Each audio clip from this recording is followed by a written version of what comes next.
Hey guys, so yeah, obviously with this chapter, the big thing to talk about is the continued battle between Shiki and Shura, and how with this week's chapter we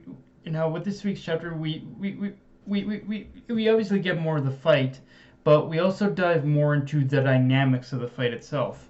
More specifically, how Shiki uses Satan gravity in order to augment himself, whereas Shura uses power to augment and control everything around him. And and honestly, on top of the fact that I just really love these pretty much differing dynamics on how both of them use their power.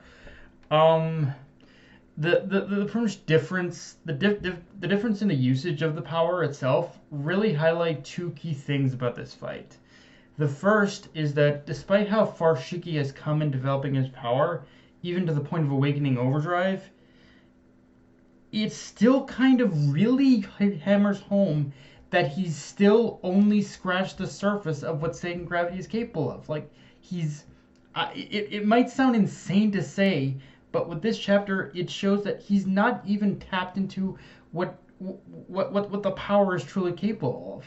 Like again, that's insane to say, but just kind of from, but just from Shura's display of the power, it shows he's only tapped into like a small fraction of that Shiki himself has only tapped into a small fraction of the power. He hasn't given a full dive into what it's capable of yet, and that in itself is insane to me. Like just how much more insane can Satan gravity become? Like I mean we've already I mean obviously we've seen what both Shura and Ziggy are capable of, but just how much more insane can Shiki become now is kind of the question.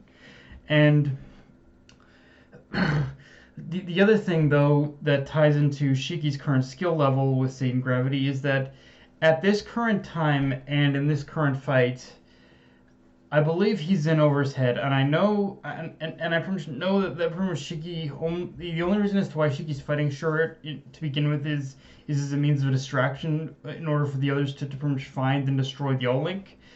But again, at Shiki's current mastery, I don't know if he's even capable of pretty much serving like pretty much that role even like.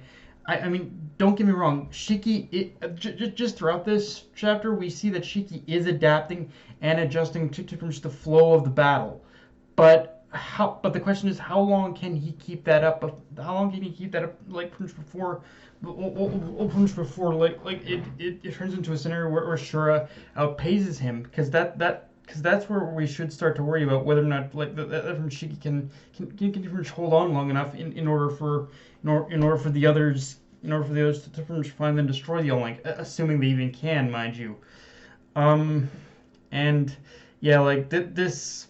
Yeah, I think again, if nothing else, I think this chapter really just kind of hammer home the pretty much gap in strength already between Shiki and Shura right now, and it is a pretty sizable one. Like I'm not saying that from Shura is as strong as Ziggy or anything like that, but but there is still a sizable gap between Shiki's power level and Shura's power level for sure. And yeah, let's talk about that ending where Shura essentially throws the one single idea Shiki's lived by right back in his face by saying, "Wanna be my friend?" And this is the exact kind of fight I've been waiting for. The kind where everything Shiki believes in is put to the ultimate test, and to see just how far he can hold onto that belief when facing off against someone who is very much the polar opposite of himself, even right down to what the role, even right down to the split in ideals and the differing ideals of what they believe the role of machines will pretty much should be.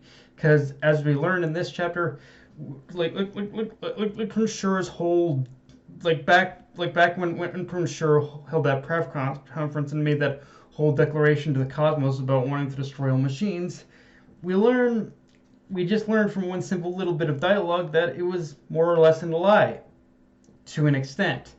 He doesn't want to physically destroy machines, but he does want to destroy the core of what makes them sentient, independent, and just overall what allows them to feel emotion.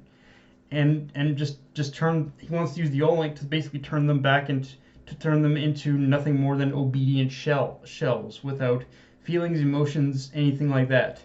And I with something like this, I could obviously again like pretty much compare just how that is the total contrast to Shiki's ideology, which it is on so many levels. But one thing I do want to say more than anything else about this reveal is that once again, Mashima comes up with a damn scenario that entails a fate worse than death. Like literally, what like as far as Shura's plans with the All Link are, this is not only the worst possible case scenario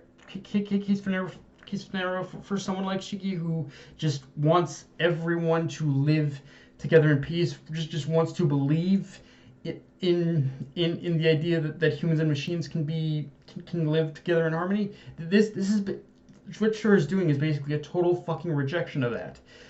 And but also for that matter, that but for like Witch, Ivory, and Hermit, this is also just a pretty much worst case scenario as well, because from losing their emotions, their conscience, everything that makes them who they are. That would also mean that they would lose what memories that they still have of their time with Ziggy, meaning the information of what happened would be completely lost, and they would essentially lose any chance they would possibly have of finding Mother at that point. Like this is kind of like this is complete insanity, honestly, and I kind of love it. Like I'm kind of reveling in pretty much how Mashima has managed to has managed to craft such has managed to craft such unique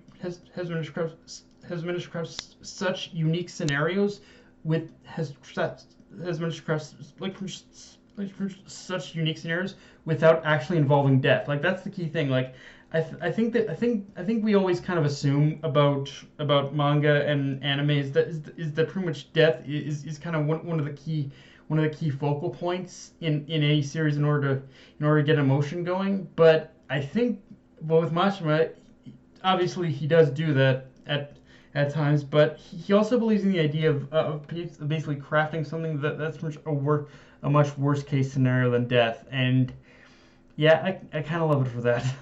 Um, Now, this is going to be a weird thing to bring up, and keep in mind, it might have had something to do with the fact that I was reading the chapter on Crunchyroll, but did anyone else feel the paneling was off in this chapter? I don't know, like, I don't know how else to explain it other than there were certain moments happening in certain sections that almost felt like that almost felt like the wrong panel layout was used. And for as much as I love it, was the most noticeable in the fight with Shura, and it felt like Mashima needed just a little bit more time in order to properly structure the panels. Yet he actually needed to use in order for this fight in order to actually play out a little more coherently or something. Like the fight itself is coherent, but the way it's handled just really comes off as a little disjointed in places. Also, obviously, while we pretty much do have to wait and see exactly how the confrontation between Eraser and Goodwin's group plays out, I did kind of find those segments to be the weakest parts of the chapter. I mean, the setup in itself is interesting in how it indicates that Goodwin might be able to convince Eraser to fight alongside them, but all it did was offer some like bare bones setup. And like I don't hate the stuff with Eraser and Goodwin, but it's one of those things where you could have cut it out completely and put it in the and I don't think you would have lost much. Like you could have just as easily like put those segments in the next chapter and you wouldn't have really lost anything, frankly. With that said, the rest of this chapter was pretty much just giving us an update on everyone else's like progress and where they're all at. But again, kind of going off something I said, I think either last week or a couple chapters ago, the way Mashima has set this up almost feels like we're headed for a complete and utter like defeat/failure. And after reading this chapter, I believe that even more than I did before, because the setup for Weiss's team already screams that this is all way too easy. Like just the fact that just the whole setup of them from getting getting the schematics, like searching and the search for the all link beginning, all that just screams like this is gonna be something is gonna go wrong here. Something is gonna bust.